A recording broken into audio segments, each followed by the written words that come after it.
सावधान।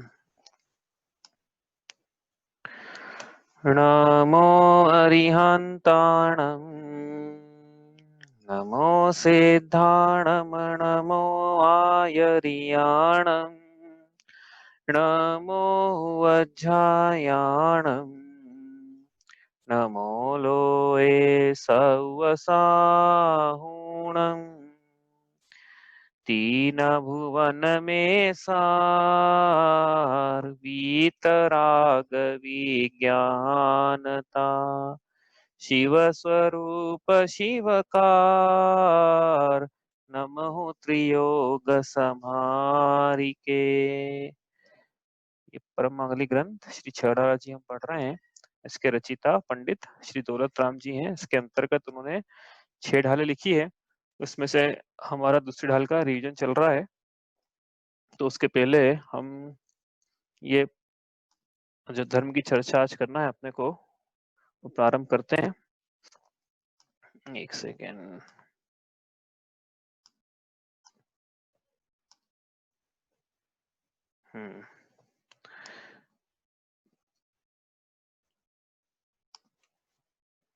एक सेकेंड, कुछ प्रॉब्लम आ रही है इसमें, शेयरिंग में कुछ दिक्कत ही है। चलिए, आपको दिख रही होगी स्क्रीन, नहीं दिखे तो बताना। ठीक है, दिख रही है ना? पूरी नहीं दिख रही है। अब ठीक है।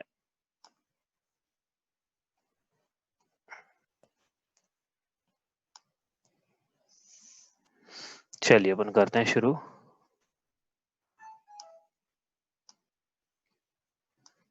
उत्तम क्षमा मार्दव आर्जव भाव है सत्य शोच संयम तप त्याग उपाव है आकिंचन ब्रह्मचर्य धर्म दश सार है चहु गति दुख ते काड़ी मुक्ति करतार है। आज हम करेंगे कौन से धर्म की चर्चा? आज उत्तम सत्य धर्म का दिन है, इसकी चर्चा अपन आज करते हैं। तो उत्तम सत्य मतलब क्या है? सबसे पहला क्वेश्चन यही है। तो पहला क्वेश्चन तो यही है कि भाई याद हुआ कि नहीं कि धर्म क्या है? धर्म क्या है? वस्तु सहाव धम्मो, ये परिभाषा लगाएंगे तो ये 10 धर्म समझ में आएंगे। यदि ये परिभाषा नहीं लगाएंगे तो फिर कुछ अलग प्रकार से समझ में आएंगे। समझ में तो आएंगे लेकिन अलग प्रकार से आएंगे। तो वस्तु स्वभाव धम्मो मतलब आत्मा का जो स्वभाव है वो धर्म है। वो परिभाषा, पहली परिभाषा तो ये लग गई यहाँ पे। ठीक है, आत्मा में लगाना है, आत्मा में के स्वभाव में लगाना है। और उत्तम है, उत्तम का क्या है मतलब? उत्तम किस शब्द का सूचक है? सम्यक दर्शन का सूचक है कि सम्यक दर्शन जिसके पाया जाता है उसके इस प्रकार का आत्मा का स्वभाव पाया जाता है। किस प्रकार का, वो हम पढ़ रहे हैं। तो आज हमारा उत्तम सत्यम सत्य धर्म का दिन है। तो अभी क्या परिभाषा बनाएंगे उत्तम सत्य धर्म की फिर अपन?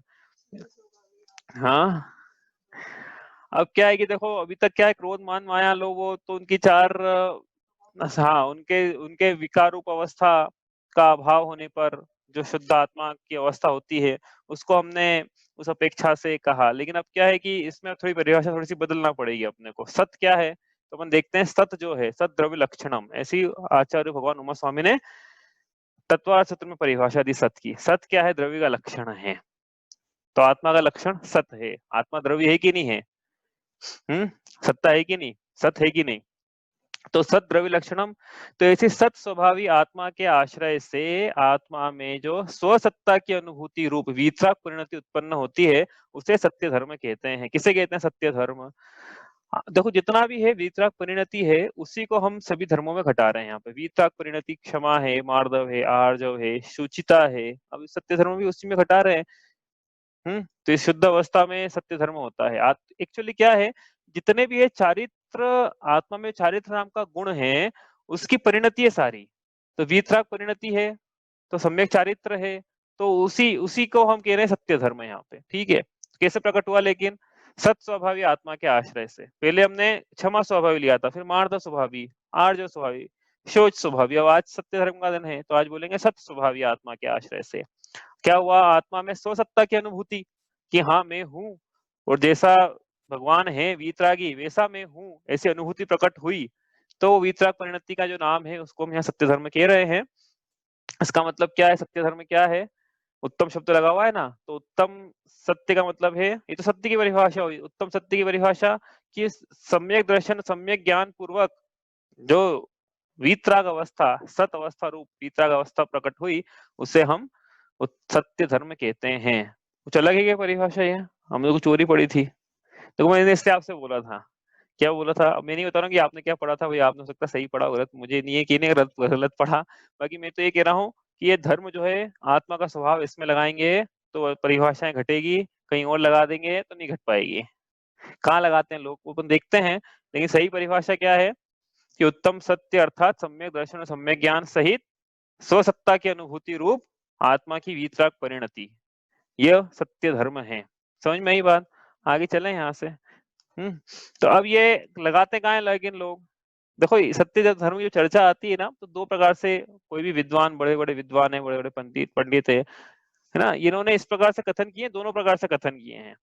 क्या? एक तो सत्य क्या है? वचन, और दूसरा है सत्य धर्म।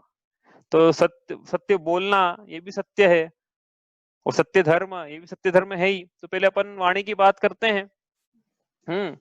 कि जो व्यवहार में चर्चा चलती सत्य धर्म के दिन, वो वाणी की सत्यता की चलती है, वाणी के संयम की चलती है।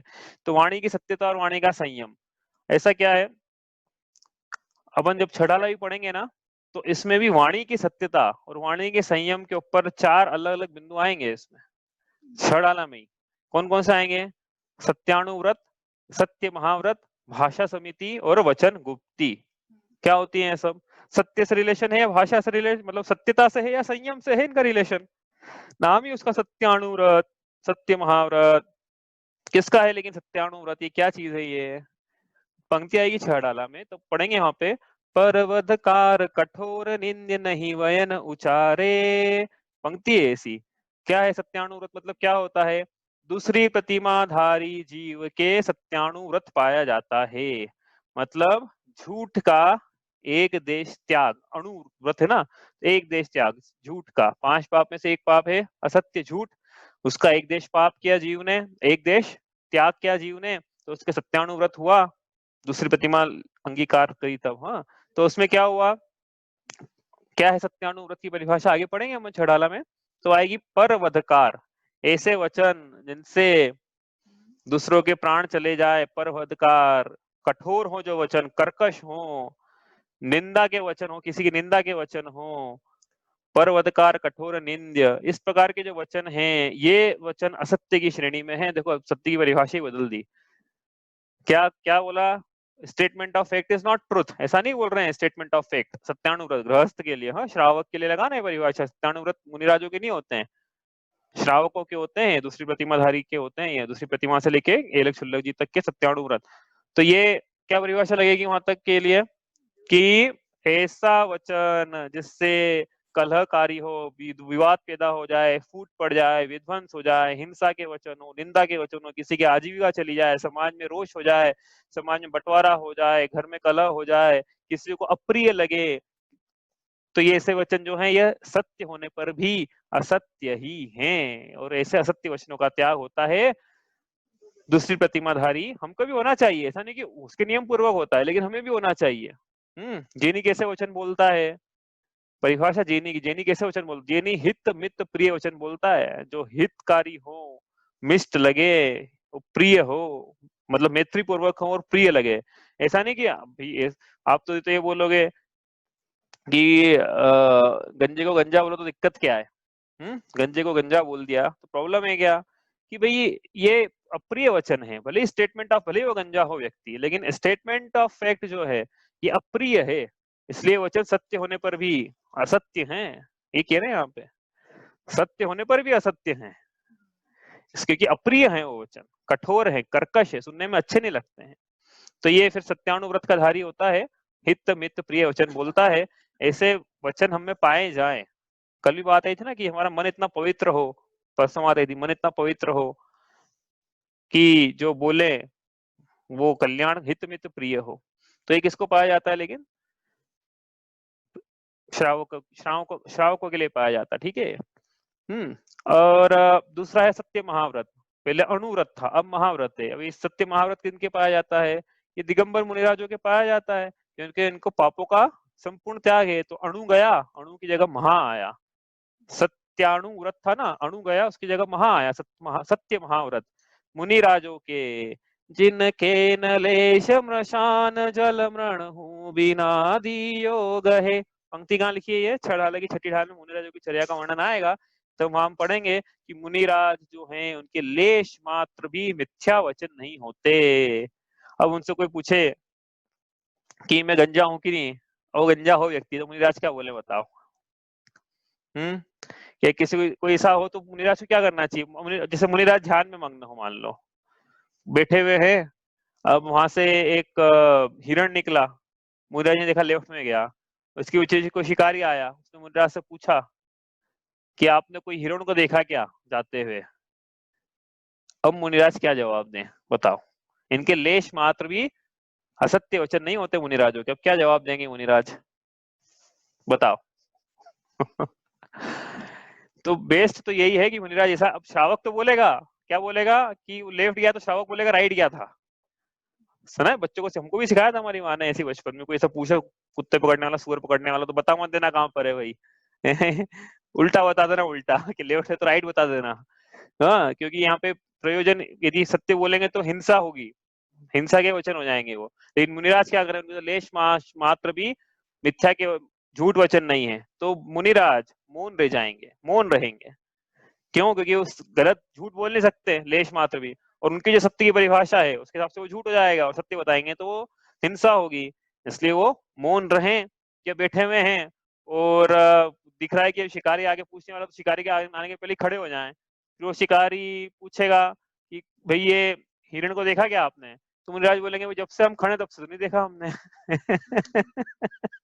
ठीक है, अब बोलेंगे मायाचारी है क्या? तो ये प्रयोजन क्या है, प्रयोजन की बात है यहाँ पे। हाँ, प्रयोजन क्या है? तो ऐसे मुनिराजों को लेश मात्र भी सत्य महाव्रत के धारी होते हैं मुनिराज। इसलिए जो श्रुत की परंपरा आ रही है ये उनके द्वारा आ रही है, जो जिन्होंने सत्य महाव्रत को नियम पूर्वक अंगीकार किया है। इसलिए ये जो शास्त्रों में लिखा हुआ है लेश मात्र भी को मन से मिला के लिखा हुआ है, ऐसा कुछ नहीं है। ठीक है, आगे चले यहाँ से। अब तीसरा ये तो हो गए, अब ये भाषा समिति क्या होती है? हाँ, तो पहला तो ये किस प्रकार से बोलना, अब ये क्या मतलब, क्या बोलना, किस प्रकार से बोलना, इन तीनों पर है ये भाषा समिति। ये किसके होती है? ये मुनिराजों के होती है। पंक्ति है इसमें, छड़ाला में आगे आएगी। जग सुहित कर सब अहित हर श्रुति सुखद सब संशय हरे, भ्रम रोग हर जिनके वचन मुख चंद्र ते अमृत झरे। 5 प्रकार की समितियों का वर्णन है, उसमें एक समिति भाषा समिति। सीमित करना है भाषा को और ऐसा बोलना है, लिखा हुआ छड़ाला में लिखा हुआ है, मुनिराज जब वचन बोलते हैं तो वो इस प्रकार से बोलते हैं कि वो जग के प्राणियों का भ्रम मिथ्यात्व दूर होता है और उन्हें सम्यक की प्राप्ति होती है, और वो जिनवाणी के ऐसे मधुर वचन बोलते हैं कि मानो शरद पूनम के चंद्रमा से अमृत झर रहा हो। ऐसी भाषा समिति किसके पाई जाती है? मुनिराजों के पाई जाती है। सत्य वचन की चर्चा कर रहे हैं अभी अपन, ठीक है। और अब क्या बच गया कि भैया हो सके तो बोले ही मत, वचन गुप्ती, मन वचन काय की क्रियाओं से गुप्त हो जाना, ये गुप्ती संवर में पढ़ा था हमने। गुप्ती किसे कहते हैं? मन वचन काय, पढ़ा था कि नहीं पढ़ा था? परिभाषा पढ़ी थी ना ये। गुप्ती किसे कहते हैं? मन वचन काय की क्रियाओं से गुप्त हो जाना। तो वचन की क्रियाओं से गुप्त हो जाए, जरूरत अनावश्यक नहीं बोले, जरूरत है तो बोले, और कैसा बोले? हित मित प्रिय बोले। इस प्रकार से ये 4 प्रकार से वाणी के सत्यता और संयम का वर्णन छड़ाला में आगे आएगा। ये वचन गुप्ती का ही वर्णन है। कोटि जन्म तप तपे ज्ञान बिन कर्म झरे जे, ज्ञानी के छिन माहि त्रिगुप्ति ते सहज टरे ते। ऐसा त्रिगुप्ति पाई जाती है। हालांकि वो वचन, वो जो त्रिगुप्ति है वो मुनिराजों के लिए लगाई जाती है, इसलिए गुप्ती जो है, गुप्ती समिति मुनिराजों के पाई जाती है, सत्य महारत मुनिराज श्राव जाता है। तो ये 4 प्रकार से भाषा को किस प्रकार संयमित करना है, भाषा की सत्यता क्या है, उस प्रकार से वर्णन मिलता है। लेकिन इतना होने के बाद भी, वर्णन होने के बाद भी एक वर्णन और मिलता अलग से, और वो है सत्य धर्म का। तो भाषा को इतना संयमित रखने के बाद भी अलग से सत्य धर्म का व्याख्यान किया है। देखो सत्य धर्म इसमें कहीं आया नहीं, ऊपर कहीं नहीं आया, सत्य धर्म लिखा हुआ कहाँ है इसमें? अरे अनुव्रत लिखे, महाव्रत लिखे, समिति लिखी, गुप्ती लिखी है, धर्म की चर्चा अलग से है। संवर किन कारणों से होता है? व्रत, समिति, गुप्ती। उसके बाद है धर्म, और धर्म में 10 धर्म हैं, 10 धर्म हैं, 10 दूसरा धर्म नहीं है, रत्नत्रय वाले धर्म नहीं है, 10 धर्म की चर्चा है मुनिराजों के। तो उन धर्मों में लिया है इसको, तो मतलब समिति, गुप्ती और महाव्रत के अलावा धर्म की चर्चा अलग से है। तो इसका क्या मतलब है कि भैया ये जो चीजें थी ना 4, ये सत्य धर्म को पाने का पड़ाव है, साधन है, यही साध्य नहीं है।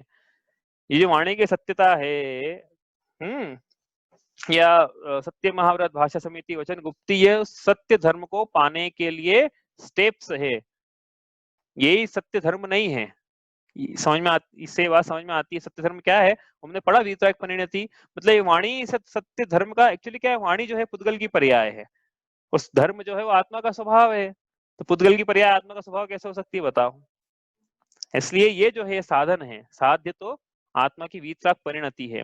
तो ये सत्य हम के बारे में पढ़ रहे हैं अभी, जो वचन वाला सत्य उसी की बात करें तो हम ये पढ़ते हैं कि असत्य कितने प्रकार के होते हैं। ये पहले भी शायद प्रसंग आया नहीं था, ये नहीं आया अभी तक प्रसंग, आएगा आगे कहीं ना कहीं तो आ ही जाता है ये, चौथे ढाल में पढ़ेंगे ना तो 4 प्रकार के असत्य का वचन आएगा, वहां पे वापस पढ़ेंगे हम। तो क्या है 4 प्रकार के असत्य? तो देखो, पहला है विद्यमान अर्थ का निषेध करना। विद्यमान अर्थ मतलब कि जो वस्तु है उसके निषेध करना कि ये तो है ही नहीं। आत्मा, आत्मा तो होता ही नहीं है। भगवान, भगवान तो है ही नहीं, कल्पना है तुम्हारी। मोक्ष, मोक्ष तो होता ही नहीं, कल्पना है तुम्हारी। आत्मा की शांति, वीतरागता, सर्वज्ञता, दर्शन, ज्ञान, चारित्र, कर्म, ये सब होते ही नहीं है, ये कल्पनाएं हैं, ऐसा कहना मतलब जो विद्यमान पदार्थ है उसका निषेध कर देना, ये पहले प्रकार का असत्य है, विद्यमान का निषेध कर देना। दूसरा समझ में आ गया है इसे क्या, कि जो अविद्यमान को प्रकट करना, कि जो है ही नहीं उसको बतलाना। अब क्या है, क्या कैसे बतलाना, वही जो नहीं है। अरे अविद्यमान को प्रकट करना मतलब कैसे है कि जो इसका अस्तित्व ही नहीं है, ये तो एक को दूसरे में मिलाना हो गया। अस्तित्व नहीं उसको बतलाना, जैसे जैसे शाम को पीपल के पेड़ के नीचे जाओगे ना तो वहां पे डाकिनी, शाकिनी, भूत, पिशाच ये सब रहते हैं, वहां पे पीछे लग जाएंगे वो तुम्हारे। हाँ, तो होते ही कि नहीं होते हैं भाई, होते हैं व्यंतर, लेकिन यहाँ पे क्या बताया जा रहा है कि उनका रूप भयानक है, या देव जो है मांस भक्षण करते हैं, देव जो है मनुष्य के साथ रति क्रिया करते हैं, भगवान जो है अवतरित होते हैं, इस प्रकार जो अविद्यमान है, अविद्यमान को प्रकट करना। भगवान रागी भगवान का अस्तित्व है, इस प्रकार अविद्यमान को प्रकट करना है, दूसरे प्रकार का असत्य हुआ। तीसरे प्रकार का क्या हुआ कि चलो ना, जो वस्तु है वैसा बतलाएंगे तो वस्तु है ये तो स्वीकार कर लेंगे, लेकिन जैसा है वैसा स्वीकार नहीं करेंगे, ये हुआ तीसरे प्रकार का असत्य। वस्तु स्वरूप का अन्य विपरीत स्वरूप प्रकटाना, इसका क्या उदाहरण है? आत्मा, देखो आत्मा है तो सही लेकिन सर्वथा नित्य है। देखो ये क्या हुआ, एकांतवाद, कूटस्थवाद। या कोई बोले कि आत्मा है तो सही, मान लेते हैं इतना, लेकिन जैसा है वैसा नहीं मान रहे, कैसा मानेंगे? सर्वथा क्षणिक है, ये हुआ क्षणिकवाद।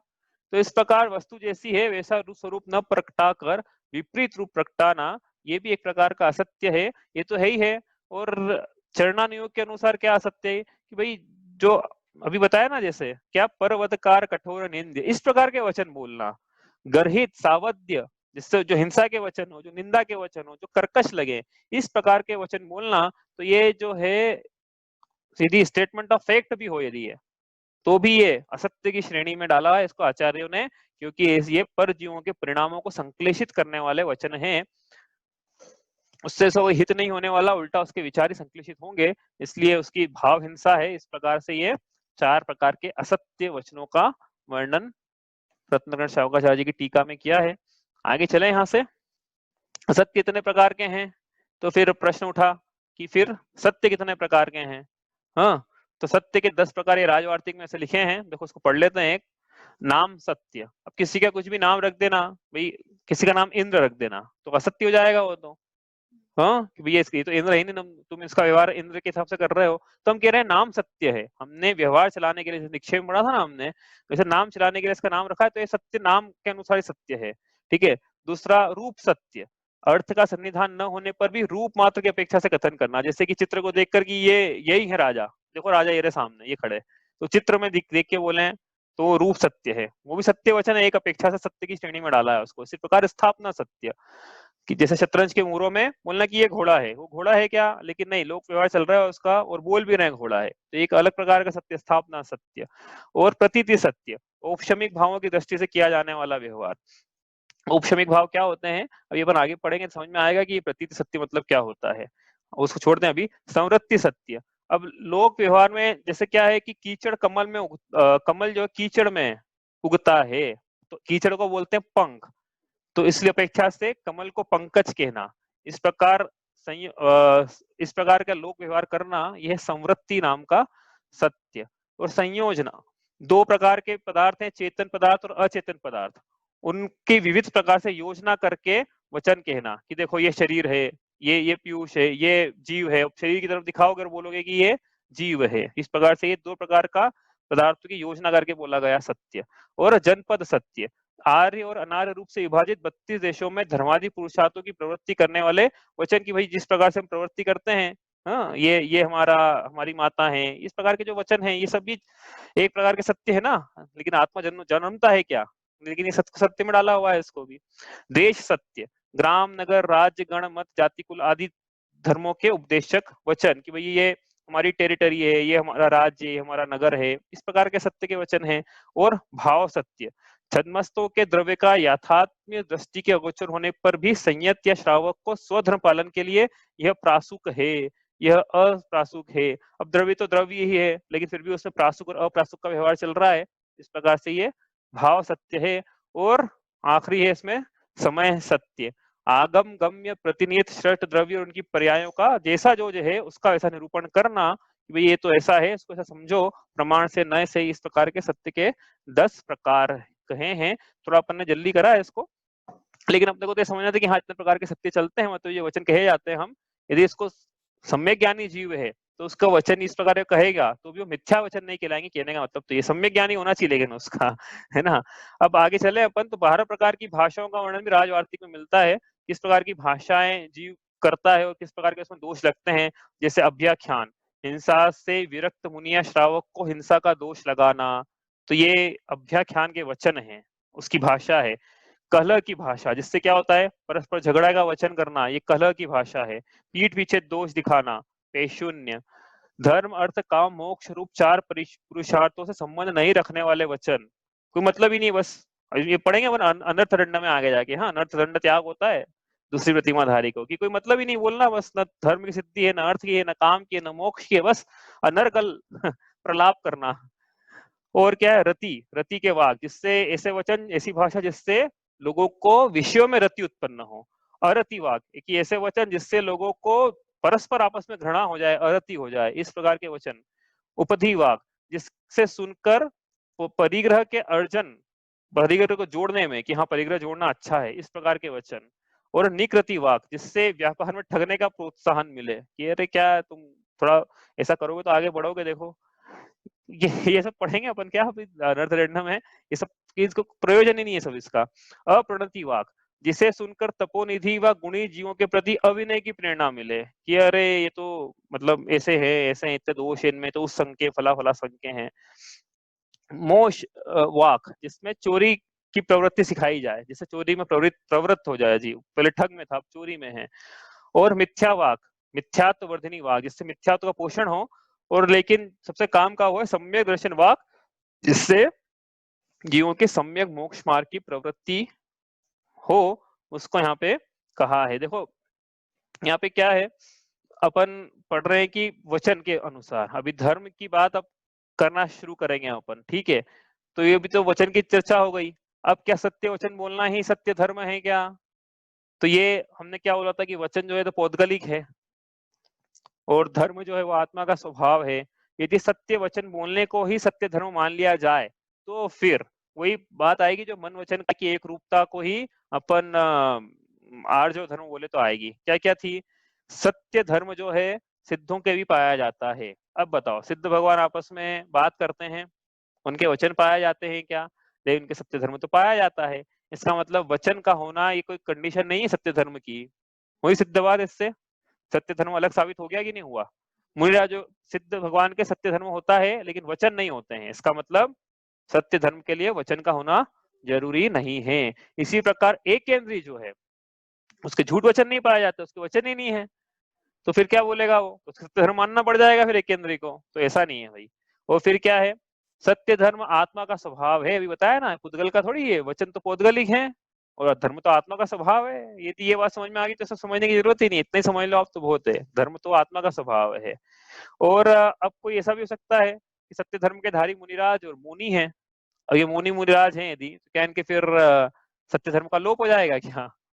हाँ, इसलिए ये जम नहीं पाएगी बात ये।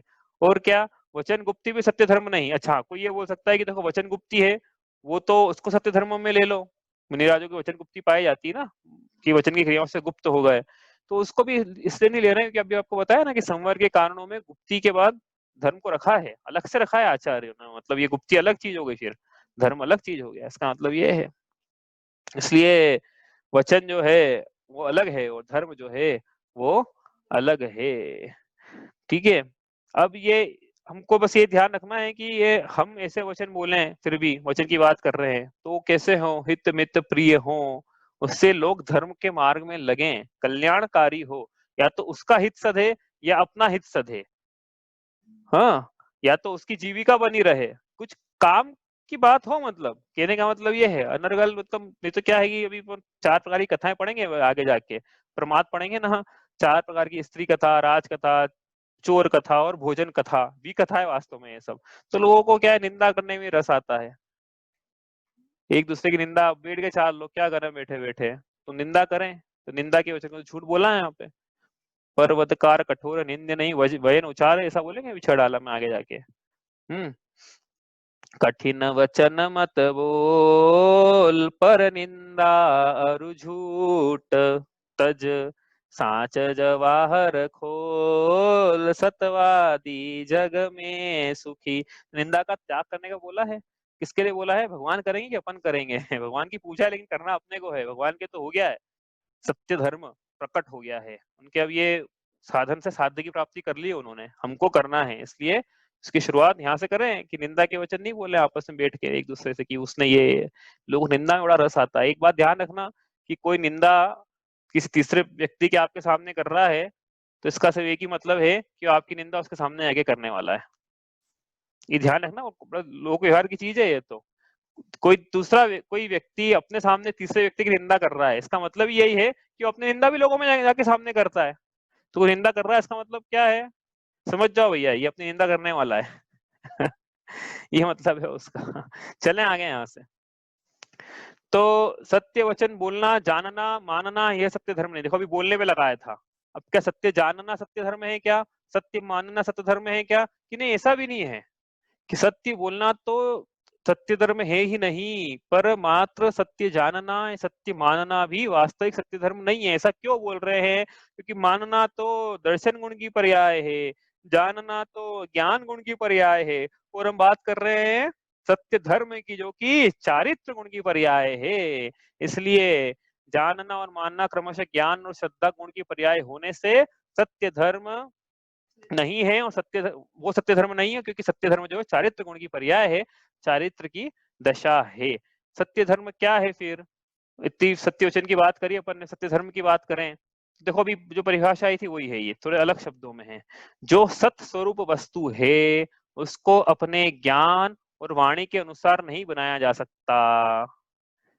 वस्तु जो है, हम जिनवाणी अपने हिसाब से नहीं चलेगी, कहने का मतलब ये है, अपने को जिनवाणी के हिसाब से चलना है, अपना आचरण, अपना परिणमन जिनवाणी के अनुसार हो, उसके लिए अपना ज्ञान जिनवाणी के अनुसार हो, और अपनी मान्यता जिनवाणी के अनुसार हो, और अपनी वाणी भी जिनवाणी के अनुसार हो। तो ऐसा लिखा है यहाँ पे, ये इसका भाव है। जो सत स्वरूप वस्तु है उसको अपने ज्ञान और वाणी के अनुसार नहीं बनाया जा सकता। जब ज्ञान और वाणी वस्तु के अनुरूप होंगे तब वह सत्य होंगे, मतलब हमारा ज्ञान और वाणी वस्तु के अनुसार चलेगा तो वह सत्य है। वस्तु अपने हिसाब से नहीं, हमारे हिसाब से नहीं चलेगी, हमें वस्तु के साथ चलना पड़ेगा, हमें वस्तु के सत स्वरूप के अनुसार चलना होगा, वस्तु हमारे हिसाब से नहीं चलेगी। तो जब आत्मा सत स्वभावी आत्मा के आश्रय से वितराग परिणति प्राप्त करेगा, तब सत्य धर्म का धनी कहलाएगा। ऐसा मानने और जानने की बात नहीं है, कहने की बात नहीं है सत्य धर्म प्रकट करने के लिए। हाँ, प्रीरिक्विजिट जरूर है।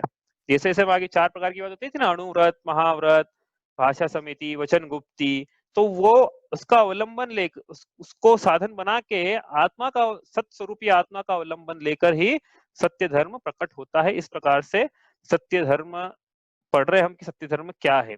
और देखो, मुक्ति के मार्ग में सत्य बोलना अनिवार्य नहीं, किंतु सत्य जानना, सत्य मानना और आत्म सत्य के आश्रय से उत्पन्न वीतराग परिणति रूप सत्य धर्म प्राप्त करना जरूरी है।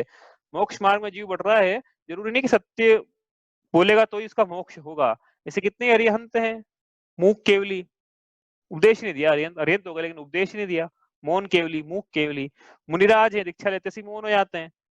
हाँ, तो मोक्ष मार्ग में सत्य वचन बोलना अनिवार्य नहीं है, लेकिन अनिवार्य क्या है, जैसा वस्तु का स्वरूप है वैसा जाने, माने और तदरूप परिणमन करे, स्वयं परिणमन करे। सत्य जानना, सत्य मानना और आत्म सत्य के आश्रय से उत्पन्न वीतराग परिणति रूप परिणमन करना, वो सत्य धर्म है। और क्या परिभाषा है इसकी, ज्ञानानंद स्वभावी त्रैकालिक ध्रुव आत्म तत्व ही परम सत्य है।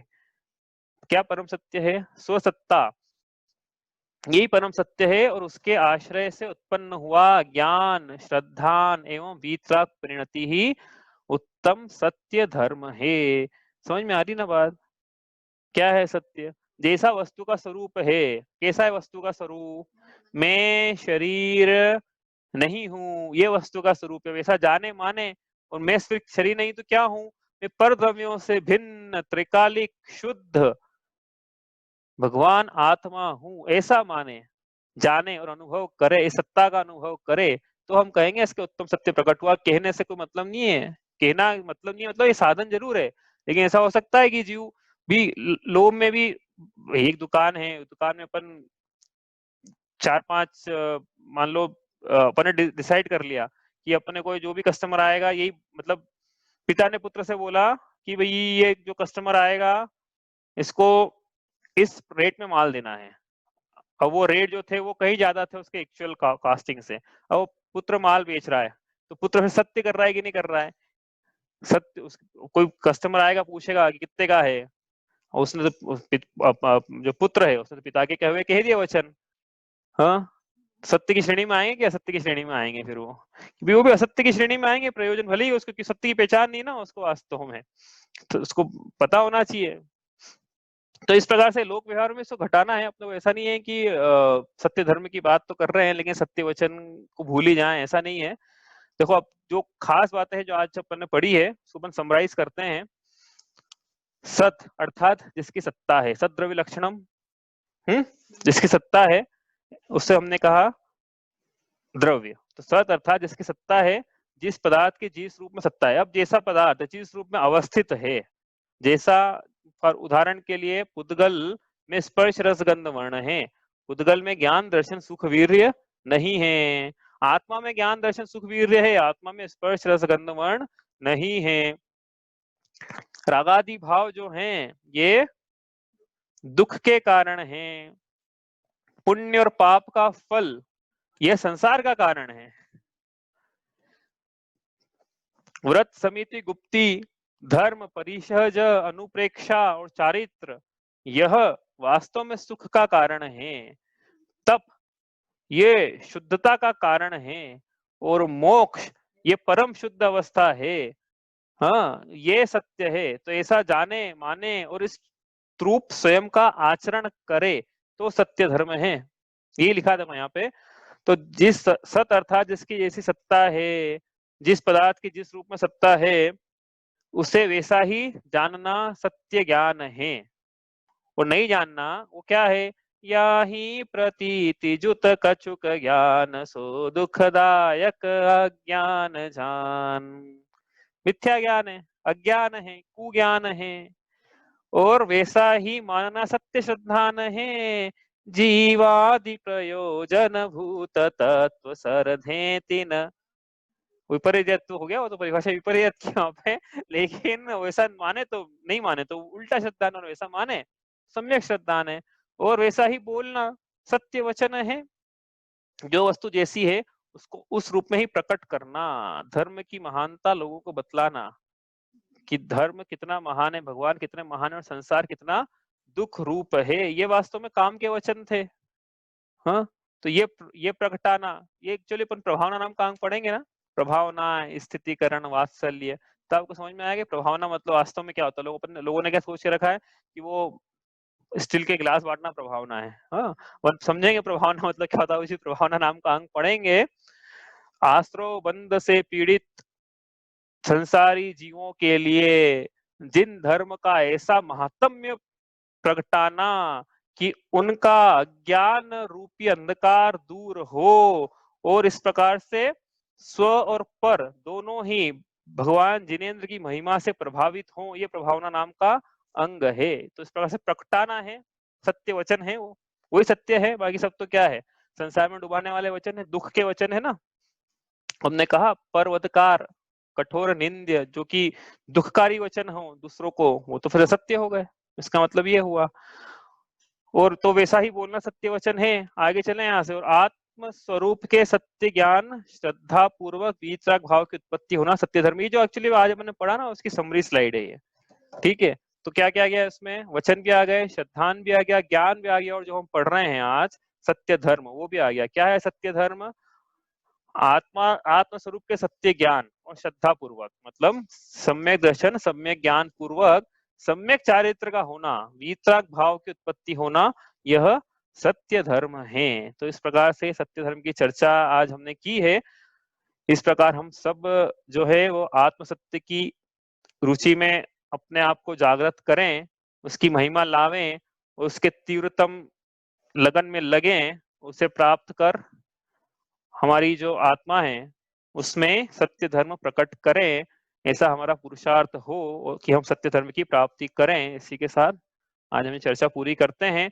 आपको ऐसा लगा होगा कि थोड़ी अलग टाइप की चर्चा है, हम तो वचन ही सुनते आए हैं, पूजाओं में भी वचन है, रत्नाकरण शावकाचार्य जी में भी वचन के ऊपर है, लेकिन आपको फिर बता रहा हूँ मैं कंक्लूजन में कि यहाँ धर्म की बात है जो कि आत्मा का स्वभाव है, इसलिए आत्मा के स्वभाव की चर्चा करी है, वचन की भी करी है, लेकिन उसको साधन के रूप में करी है। साध्य तो आत्मा का स्वभाव सत्य धर्म वीतराग रूप धर्म है।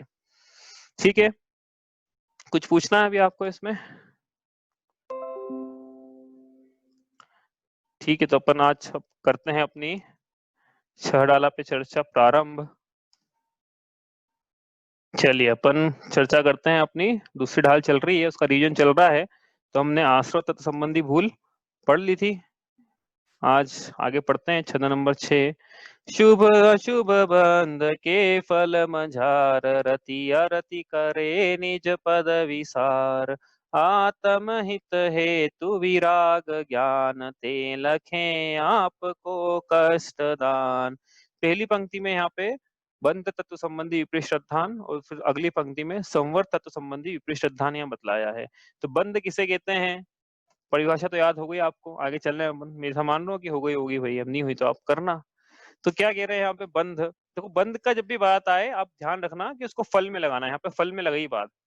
क्योंकि आश्रव तो हो गया था, अब वो बंध जो है उदय में आके अपना जो फल देगा, उसमें जीव क्या कर रहा है, शुभ और अशुभ बंध के फल में वो शुभ का जब उदय आता है उसमें रति करता है, और अशुभ बंध के फल में अरति करता है। यह इसका बंध तत्व में विपरीत श्रद्धा ने ऐसा कह रहे हैं। तो ऐसा क्यों कह रहे हैं भाई, वो तो सीधी सी बात है ना कि शुभ बंध में रति होगी, अशुभ में बंध के पाप के उदय में अरति होगी ना पर पदार्थों से। तो उसमें फिर दिक्कत क्या है, दिक्कत यह है कि इसने जो डिफरेंशिएट किया था वो किसको किया, पुण्य के फल और पाप के फल में किया, जबकि पुण्य का फल और पाप का फल तो एक समान है, उसमें डिफरेंशिएशन नहीं करना था, वो एक तरीका है।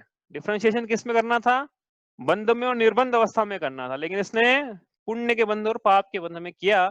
ये इसका बंध तत्व संबंधी विपरीत श्रद्धा ने, और साथ में इसने क्या किया कि अपने भाई जब पर पदार्थों में इसकी आसक्ति रही कि भाई ये पुण्य का बंध अच्छा होता है, तो इसने अपने आत्मा का स्वरूप को भुलाया। इस प्रकार से निज पद विसार करके पंडित जी ने लिखा है, अभी आपको स्क्रीन दिखा रहे भाई, इसमें अपन ने लिखे तो उस दिन क्या क्या थे, इसको पढ़ते हैं एक बार। देखो इसने क्या करा, शुभ अशुभ बंध के फल मंझार, मतलब शुभ और अशुभ बंध में भिन्नता भाषित होना, किसमें होना भिन्न, किसमें इसको भिन्नता भाषित हो रही है, शुभ और अशुभ में। बंद और निर्बंध अवस्था में नहीं हो रही है। इसको लग रहा है कि सोने की बेड़ी अच्छी है और लोहे की जो है अच्छी नहीं है। लेकिन पुण्य पाए दोनों पावों में बेड़ी डाली, ये सब पंक्ति है ना भाई। पुण्य और पाप दोनों नहीं, पावों में बेड़ी डाल रखी, संसार में रोक के रखा हुआ है। तो इसको लेकिन पुण्य अच्छा लगता है, इसका बंध तत्व में विपरीत श्रद्धा है। और फिर क्या हो रहा है, कर्मों के, मैं अपने बेटे के, क्या था प्रश्न, मैं अपने बेटे के लिए धन कमाया, कर्मों के उदय से प्राप्त सामग्रियों में स्वयं को कर्ता होना मानता है। मैंने कमाया, कर्मों के उदय से मिला उसको, ऐसा नहीं मान बोला उसने। उसने क्या बोला कि मैंने अपने बेटे के लिए कराया, सब में मैंने करा ना, उसका जो भी करा अच्छा करा, मैंने अपने बच्चे के लिए मैंने अच्छा करा। कर्मों के उदय से प्राप्त सामग्री में स्वयं को कर्ता मान रहा है, लेकिन वो किसने किया वास्तव में, अपने वहां भी पढ़ा था ना, पुण्य पुण्य क्या बंध से मिलती सामग्री, लोभ से नहीं मिलती है। लोभ कषाय में पढ़ा था ना अपन ने, मेरे को याद है, बस याद है भैया आपको भी, अच्छा आपको याद हो तो उसने क्या करा कि कर्मों के उदय से प्राप्त सामग्री में स्वयं को कर्ता माना, ये इसका बंध तत्व में विपरीत श्रद्धा है। शुभ और अशुभ के उदय को अच्छा मानने में राग द्वेष की श्रद्धा नहीं हुआ भाई। शुभ का आएगा तो राग करेगा, अशुभ का आएगा तो द्वेष करेगा, तो मुझे शुभ चाहिए अशुभ नहीं चाहिए, तो इसका श्रद्धान किसका हुआ, वीतरागता का नहीं हुआ। इसको राग करना है, राग अच्छा लग रहा है, इसको राग का ही श्रद्धा नहीं हुआ, मतलब शुभ बंध के उदय में राग का श्रद्धा नहीं हुआ, कहने का मतलब ये है। और सबसे बड़ी भूल क्या है इसकी, पुण्य के बंध को उपादेय मान रहा है कि मुझे तो पुण्य कमाना है और पुण्य कमा के मुझे मोक्ष हो जाएगा, सम्यक दर्शन हो जाएगा, सम्यक ज्ञान हो जाएगा, सम्यक चारित्र हो जाएगा, रत्नत्रय मिल जाएंगे, संवर गुप्ति समिति चारित्र अनुप्रेक्षा परिषद तप निर्जरा, ये सब पुण्य का उदय से होती है क्या ये सब? देखो ये बहुत बड़ा भ्रम है, निकाल लेना। पुण्य चाहिए उसमें, हम मना नहीं कर रहे, लेकिन पुण्य के उदय से वो प्राप्त होगी ऐसा भी नहीं है, दोनों बातें हैं उसमें। हाँ, तो क्योंकि मनुष्य गति मिली ना, पंचेंद्रिय पर्याय मिली है, पुण्य का उदय चल रहा है, लेकिन पुरुषार्थ जीव को करना होगा उस पुण्य के उदय में। पुण्य के उदय मात्र से मिल नहीं पाएगी वो, स्वयं का पुरुषार्थ उसमें लगेगा। लेकिन इसने सब पुण्य के उदय से स्वयं को सुखी होना मान लिया, बाकी पुरुषार्थ करने की जरूरत ही नहीं, पुण्य के बंध से, पुण्य के उदय से मिल जाएगा। हाँ, इसका बंध तत्व में विपरीत श्रद्धान हुआ।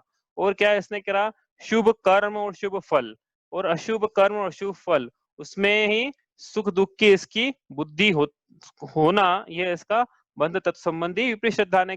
बस किसकी बात करेगा अब ये, पता नहीं कौन से कर्म का हमारा उदय है, अच्छे कर्म का नहीं है, पता नहीं कौन से पाप कर्म का उदय है, पता नहीं असाता का उदय क्यों चल रहा है। इसकी वाणी भी वैसी रहेगी, क्योंकि इसको ऐसा लगता है कि क्या पुण्य का उदय से सुख होता है, इसलिए इसकी वचन भी वैसे ही है, मन भी वैसे ही है, कार्य भी उसके वैसे ही है। और धर्म का धारण ये सिर्फ अगला भाव सुधारने के लिए करना मानता है। धर्म का धारण क्यों कर रहे हैं, अगला भाव अच्छा हो जाएगा हमारा, तो पुण्य का बंध देवायु का बंध हो जाए तो अच्छा है कि नहीं, अच्छा है क्या, अच्छा देवायु का बंध हो जाए, नहीं अच्छा, आज क्लास में बैठे तो बोल रहे हैं नहीं अच्छा।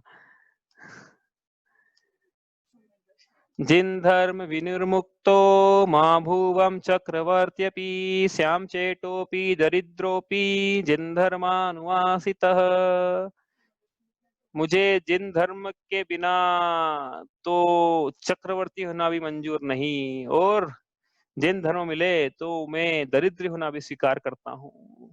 तो वास्तव में चाहिए क्या था, पुण्य का बंध चाहिए था कि जिन धर्म चाहिए और उससे रत्नत्रय आत्मा के गुण ऐसे प्रकट हो, ये चाहिए। ठीक है, तो ये इसका बंध तत्व में इस प्रकार से विपरीत श्रद्धान है। आगे चले, इसमें कोई प्रश्न पूछना है आपको बंध तत्व संबंधी विपरीत श्रद्धान? पेपर डिस्कस करेंगे अपन, अभी अपना एक बार रिवीजन हो जाए उसके बाद। हाँ, लेकिन अभी ये जो एग्जाम्पल बताया, मैंने अपने बेटे के लिए धन कमाया, ये तो जीव तत्व संबंधी भूल है ना। हाँ देखो, अब ये इसमें भाव क्या है, उस भाव से लगाएंगे अपन कि कर्ता कर्ता बुद्धि से बोल रहे हैं क्या हम यहाँ पे, या बेटे को। अच्छा, हाँ वो आप चाहो तो ब्रैकेट में लिख लो कि हमारा ये अपन जब पेपर डिस्कस करेंगे तब आएगा उसमें कि हम क्या किस अपेक्षा से कथन कर रहे हैं, हमारे कर्तव्य भाव से अपेक्षा कथन कर रहे हैं क्या हम, कि हमने कमाया है, या हमारे जो धर्म की प्राप्ति हो गई है उसमें हमारी कर्ता बुद्धि की हमने धर्म की प्राप्ति करी है, हाँ धन की प्राप्ति करी है, तो उस प्रकार से कथन होंगे उसमें। हाँ, थोड़ा कंफ्यूजन होता है उसमें, उसमें आपको हो रहा है यदि तो कोई दिक्कत नहीं है, आप उसमें अपेक्षा अपनी लिख दो। जैसे नए नए के क्वेश्चन भी आए एग्जाम में, तो आपको बोला था हमने अपेक्षाएं करके लिख दो आप, कि भाई यहाँ पे आप भेद बुद्धि से बोल रहे हो या भेद से बोल रहे हो, इस प्रकार से, है ना। तो समझ में आना चाहिए, मुद्दा तो ये है अपने को समझ में आ रहा है वो अच्छा है। हाँ, तो और फिर अगर ये है कि मुझे प्राप्त हुए धन की प्राप्ति मेरे पुरुषार्थ का फल है, हाँ तो ये तो फिर ये बंध में, बात तो तो हाँ बंध में चला जाएगा, तो सीधा सीधा। ठीक है, आगे चले। अब आगे है, आत्म हित हेतु विराग ज्ञान ते लखें आपको कष्ट दान, ये संवर्त तत्व संबंधी विपरीत श्रद्धान है। कैसे कह रहे हैं संवर्त तत्व संबंधी विपरीत श्रद्धान? देखो एक बात ध्यान रखना कि जब आश्रव बंध की चर्चा है ना, तब उसको सुख रूप लगती है वो चीज, और जब संवर्ण निजरा की बात आए तो उसको दुख रूप लगती है। तो ये बात ध्यान रखना एग्जाम में क्वेश्चन सॉल्व करने के लिए, जहां भी सब कथन है कि यह जीव इसमें सुख बुद्धि है, इसकी मतलब आश्रव बंध में से एक है, ठीक है, और कहीं ऐसा प्रश्न आ जाए कि इसको एक कष्टप्रद लगता है, मतलब संवर्ण निजरा में से एक है, ठीक है। ये देख लेना भाई आपके एग्जाम में क्या है, उसमें आप वापस कर लेना एक बार, ओपन बुक समझ में आएगा आपको यदि गलत हुआ होगा तो। यहाँ पे क्या कह रहे हैं कि आत्मा के हित के हेतु तो वास्तव में विराग और ज्ञान है। विराग शब्द का मतलब है संसार शरीर भोगों से उदासीनता के परिणाम या वीतराग रूप परिणाम, और सम्यक ज्ञान, और सम्यक ज्ञान और ये वीतराग रूप परिणाम सम्यक दर्शन पूर्वक ही होते हैं। इसलिए आत्मा के हित के हेतु क्या है? सम्यक दर्शन, सम्यक ज्ञान, सम्यक चारित्र, इस प्रकार की अवस्था। लेकिन जीव ने ऐसा माना, क्या माना कि मुनिराजों की अवस्था तो अत्यंत दुख रूप है। संवर्तत में विपरीत श्रद्धान, जो संसार शरीर भोगों से उदासीन रहते हैं उनका जीवन निस्सार है, ऐसा इसकी मान्यता है। संवर्तत में विपरीत श्रद्धान, इस प्रकार से ये अपने वो जो है संवर की जो अवस्था है उसको कष्ट रूप मानता है। अब देखो रीचा ने यहाँ पे नोट्स बनाए, उसमें हम पढ़ रहे हैं कि संवर तत्व में विपरीत श्रद्धान उसने लिखा था कि किस प्रकार से होता है। कितने पॉइंट लिखे अपन ने उस दिन? 6-7 पॉइंट देखते हैं, चलो पढ़ते हैं। तो संवर के भाव की अवस्था दुख रूप भाषित होती है। जो संवर के भाव है, जिन भावों से संवर होता है, यह इसको दुख रूप लगता है, और संवर को वर्तमान में दुख रूप मानता है कि मुनिराज की अवस्था, जो जो अवस्था वर्तमान में इतनी दुख रूप है, भविष्य में सुख का कारण कैसे हो सकती है? इस प्रकार से इसका विपरीत सिद्धांत चलता है। और संवर को भविष्य में सुख देने वाला नहीं मानता है। जो तप है, जो संवर की अवस्था है, भविष्य में मोक्ष के सुख को देने वाली है, लेकिन ये बोलता है कि नहीं है, मुझे तो लगता नहीं, हाँ उसको श्रद्धा नहीं है ऐसा कि संवर की अवस्था जो है भविष्य में सुख देने वाली है। और क्या है, अब देखो इसको लगाएंगे अपन एक एक में, गुप्ती समिति एक एक में लगाना है इसमें। तो गुप्ती में इसने क्या सोचा, इसकी क्या मान्यता है कि गुप्ती मतलब क्या है कि इस प्रकार से मन वचन काय की क्रियाओं से गुप्त हो जाए तो उसको हम गुप्ती कहेंगे। तो ये जो प्रवृत्ति रूप क्रिया है ना, इससे संवर नहीं होता, एक बात ध्यान रखना। हाँ, प्रवृत्ति से संवर नहीं है, निवृत्ति से संवर है। प्रवृत्ति से तो आश्रय होता है, निवृत्ति से संवर होता है। और क्या, यत्नाचार पूर्वक जीवों की दया के परिणाम समिति है। ऐसा ऐसा ये मानता है, पर प्रमाद पर दृष्टि नहीं है। कल भी बात आई थी प्रमाद की, इसने क्या माना कि यत्नाचार पूर्वक मैं एरिया समिति से चलूंगा। तो ये समिति का भी 5 प्रकार की समितियां पढ़ेंगे ना, समझ में आएगा एरिया समिति क्या होती है। मुनिराज जो है वो 4 हाथ भूमि देखकर चलते हैं, उसको एरिया समिति कहा जाता है। तो ये जो प्रवृत्ति रूप परिणाम है, ये भी संवर की अवस्था नहीं है, लेकिन उसमें जो प्रमाद का अभाव है, असावधानी का अभाव हुआ ना उसमें, किसमें केयरफुली चल रहे हैं, तो वो जो प्रमाद का अभाव हुआ है, प्रमाद की निवृत्ति हुई है, वो संवर है। लेकिन इसने क्या लगा कि इसको ऐसा लग रहा है कि भाई बस देख देख के चलने से भले अंदर में प्रमाद ही हो, प्रमाद के परिणाम पाए जाए, लेकिन ऐसा नहीं है। प्रमाद है अंदर में, तो भले ही जीव में बाहर कुछ भी क्रिया करे तो उसके संवर नहीं है, आश्रवी कहा जाएगा। इसी प्रकार अब क्या है, समिति किस पे लगाया अपन ने? गुप्ती पे लगाया, समिति पे लगाया। अब हम लगा रहे हैं इसको धर्म पे, ठीक है। तो ये नहीं, यहाँ है ना, धर्म पे लगाया है इसको। तो धर्म पे कैसे लगाया इसने? नहीं, अनुप्रेक्षा पे लगाया है। नहीं, 10 धर्म की बात है ये, नहीं ये अनुप्रेक्षा पे लगाया ना, हाँ ये धर्म है। तो धर्मों पे कैसे लगाया कि जो जैसे क्रोध के अभाव क्षमा कहा, तो ये क्रोध से विरक्त क्यों हुआ ये जीव? इसको ऐसा लग रहा है कि क्रोध जो है ये बंध का कारण है, इसलिए उससे द्वेष भाव आकर कि भाई ये तो मैं क्रोध करूंगा तो नरक में चले जाऊंगा। लेकिन वास्तव में इसको क्षमा जो है वो उपादेय रूप नहीं लग रही है। क्रोध जो उसको बुरा लगना अलग बात है, क्षमा उपादेय लगना अलग बात है। तो क्षमा अच्छी लगे तो क्रोध का अभाव ऐसे हो जाएगा, लेकिन इसको क्रोध का भाव इसलिए नहीं करना है कि क्षमा अच्छी है, इसको क्रोध का भाव इसलिए करना है कि क्रोध करूंगा तो बंध का कारण है। तो इसका ये संवर तत्व में विपरीत श्रद्धान है। क्योंकि क्षमा को उपादेय नहीं मान रहा है, फिर ये संवर की अवस्था को अच्छी नहीं मान रहा है। ये हुआ किस में लगाया, अपने धर्म में लगाया। अब अनुप्रेक्षाओं में लगाया इसको, तो ये जैसे अनित्य भावना, तो अनित्य भावना क्यों भारा ये शरीर है, ये शरीर जो है ये मेरा दुख का कारण है, इसलिए शरीर अच्छा नहीं है, शरीर से द्वेष की भावना। लेकिन जो अनुप्रेक्षा है उससे तो उदासीनता की भावना आना चाहिए। माता है वैराग्य की, माता है वैराग्य की, वो वैराग्य कोई तो जो अनुप्रेक्षा है ना, ये इसको वैराग्य की माता कहा है। तो ये वैराग्य मतलब संसार शरीर भोगों से उदासीनता के परिणाम, तो अनुप्रेक्षा का फल तो उदासीनता होना चाहिए, लेकिन इसने उल्टा ईर्ष्या के भाव कर लिए, अनित्य भावना भाके या संसार भावना भाके कि संसार दुख स्वरूप, संसार से ईर्ष्या हो गई उसको। तो ये इस प्रकार से संवर तत्व में विपरीत श्रद्धान है अनुप्रेक्षाओं का चिंतन करते हुए। इसके बाद आया परिशह जय। परिशह जय मतलब मुनिराजों के परिशह जय होती है, जैसे क्षुधा तृषा। तो ये तो जीव को क्या लगा, ये जो परिशह जो है सहन करने की जो प्रवृत्ति है, अंतरंग में भले खींच खींच के कितने परिणाम, लेकिन बहिरंग में मैं बिल्कुल जो है चारित्र का पालन करूंगा, लेकिन अंतरंग में क्या है, इसके आकुलता के परिणाम चल रहे हैं। प्रकार से इसके सच्चा परिशह जय नहीं पाया जा रहा है। मतलब उसकी मान्यता ऐसी है कि बहिरंग प्रवृत्ति से परिशह जय होती है, लेकिन वास्तव में अंतरंग में जो समता का भाव है उससे परिशह जय होती है, वैसा नहीं माना उसने। तो इसका संवर तत्व में विपरीत श्रद्धान है। और चारित्र अंत में, संवर की अवस्था में अंत में आया चारित्र। तो चारित्र में इसने क्या माना कि जो बहिरंग चर्या है, महाव्रतों का धारण, वो तो चारित्र है, लेकिन ये चारित्र अंगीकार क्यों करना था? चारित्र तो कषायों की निवृत्ति के लिए अंगीकार करना था, लेकिन इसने ऐसा न मान के बहिरंग चारित्र को चारित्र माना, अंतरंग कषायों के अभाव पे इसका ध्यान नहीं है, इसलिए इसका चारित्र संवर तत्व संबंधी विपरीत श्रद्धान है। और अंत में सबसे इंपॉर्टेंट है कि जीव शुभ भावों से संवर होना मानता है। हाँ, यत्नाचार पूर्वक शुभ राग से संवर होता है, ऐसा प्रश्न भी था, तो उसे संवर होता है क्या? लेकिन लिखा हुआ क्वेश्चन भी संवर होता है, तो संवर तत्व में विपरीत श्रद्धान हो गया ना, सोचने वाली बात ही नहीं थी उसमें। तो चलो अपन आगे चले, हो गया संवर तत्व। 10 पॉइंट थे इसमें, आपने लिखे होंगे भाई, और मेरा स्क्रीन पे लिखे हुए नहीं है कि जिस ऋचा ने कॉपी में लिखे उसमें से पढ़ के अपन सुना रहे हैं, ताकि जल्दी अपना रिवीजन हो जाए। उस समय तो क्या ध्यान आते गए, अपन बोलते गए, अभी उसको उतना करेंगे तो टाइम बहुत लगेगा उसमें फिर।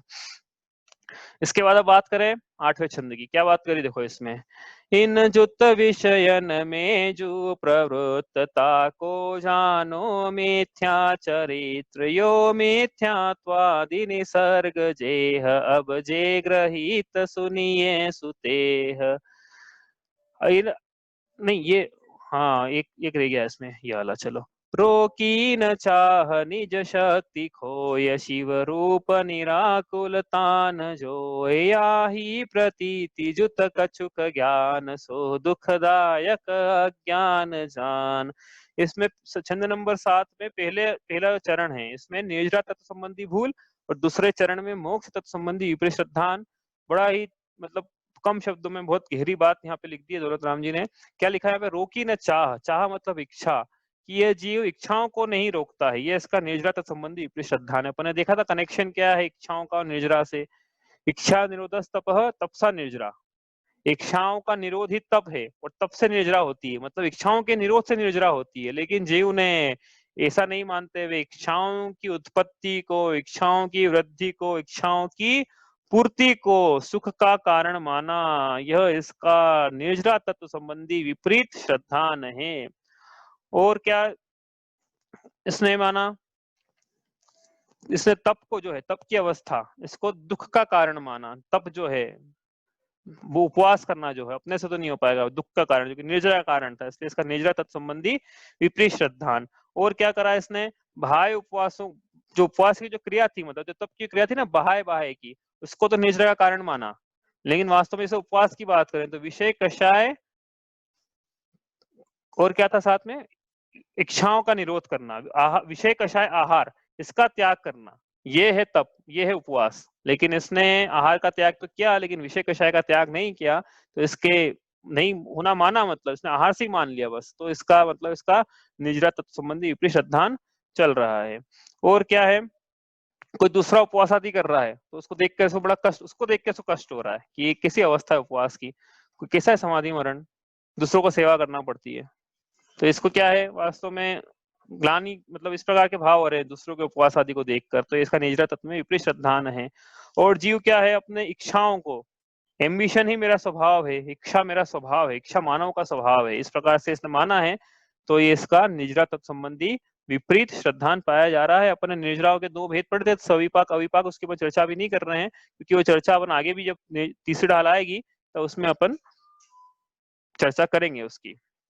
अब मोक्ष तत्व संबंधी विपरीत में क्या लिखा है यहाँ पे, शिव रूप निराकुलता न जो है, जो सुख की, जो शिव का मतलब होता है मोक्ष, तो मोक्ष की अवस्था, इसको सुख की अवस्था नहीं माना, तो ये इसका मोक्ष तत्व में विपरीत श्रद्धान है। मोक्ष तत्व में विपरीत श्रद्धान है। क्या है मोक्ष तत्व में और विपरीत श्रद्धान? हमने देखो उस दिन पढ़ा था, इसने पॉइंट्स बनाए हैं। मोक्ष में, हाँ, सबसे पहला, मोक्ष में इंद्रिय सुख की कल्पना, कि मोक्ष में यहाँ पे एक रसगुल्ला खाने को मिलता है तो मोक्ष हो जाएगा, तो वहां 100 रसगुल्ला खाने को मिलेंगे। यहाँ एक देवी है तो मोक्ष में अनंत देवियां होंगी, तो इंद्रियों से सुख होना मानता है। इसका मोक्ष संबंधी विपरीत श्रद्धान है। और स्वर्ग के सुख को और मोक्ष के सुख को एक ही जाति का मानता है, ये इसका मोक्ष तत्व में विपरीत श्रद्धान है। और मोक्ष को निराकुल अवस्था नहीं मानता, वहां पे ऐसा मानता है कि वहां पे भी भगवान की सेवा करना पड़ेगी। और लोक में मोक्ष इच्छा कहने मात्र से मोक्ष को अच्छा मानता है। ये कह रहे हैं ना, मोक्ष इच्छा तो मान लेते हैं हम, वास्तव इसकी प्रतीति नहीं है, वास्तव में लोग कह रहे हैं, तो लोग कहना के देखा था किसने भी कहना शुरू कर दिया, तो इसका भी मोक्ष तत्व में भी विपरीत श्रद्धान बना हुआ है कि लोगों के कहने पे मान रहा है। और मोक्ष होते ही नहीं है ऐसा माने, बहुत सारे मत हैं ऐसे, जेमिनी करके शायद है, सब चारवाक है कि है ही नहीं, मोक्ष नाम कोई चीज ही नहीं है, तो ये मोक्ष तत्व में विपरीत श्रद्धान है। और मोक्ष में अनंत ज्ञान होने से मोक्ष को उपादेय मानता है, कि मोक्ष क्यों जाना है हमको, कि हमें विज्ञान कम है, अनंत ज्ञान हो जाएगा इसलिए मोक्ष जाए, तो मोक्ष का सच्चा स्वरूप नहीं पता है इसको, कि ये जो वीतराग अवस्था ये सुख रूप है और वही मोक्ष रूप अवस्था है। समस्त ये 4 अघात्य कर्मों का भाव रूप अवस्था वही मोक्ष रूप अवस्था है। लेकिन इसको मोक्ष इसलिए आना है क्योंकि इसको लोगों को देखना है कि हाँ ये मेरे बारे में क्या सोच रहा था, इस प्रकार की इसकी मान्यता है। और मोक्ष का स्वरूप कैसा है, स्वाधीन है सब।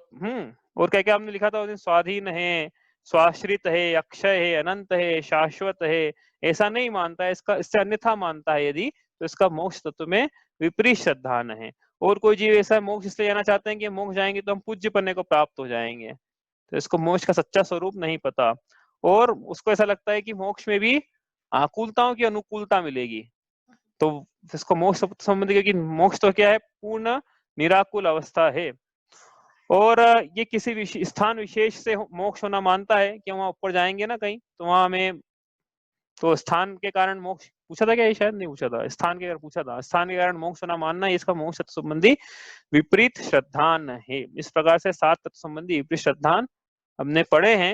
अब ये पंक्ति जो लिखी ना, या ही प्रतीति जुत कच्छुक ज्ञान सो दुखदायक अज्ञान जान, मतलब ये तो आसान है। मिथ्या ज्ञान किसे कहना, अग्रहित मिथ्या ज्ञान, कि भाई अग्रहित मिथ्या दर्शन के साथ जो भी इसका ज्ञान पाया जाता है वो सब मिथ्या ज्ञान है। भले इसको कितने ज्ञान हो जाए, 11 अंग का ज्ञान हो जाए, 10 पूर्व का ज्ञान हो जाए, 11 अंग 10 पूर्व का, लेकिन यदि मोक्ष मार्ग प्रयोजन भूत तत्वों में श्रद्धान इसका समीचीन नहीं है, तो वो ज्ञान सारा किसी काम का नहीं है, अज्ञान है। आज इतना उघाड़ हुआ क्षयोशम का, कल कम हो जाएगा, कोई निगोद में चले जाएगा तो और कम हो जाएगा, बिल्कुल अक्षर के अनंत भाग बराबर, इसलिए वो किसी काम का नहीं है।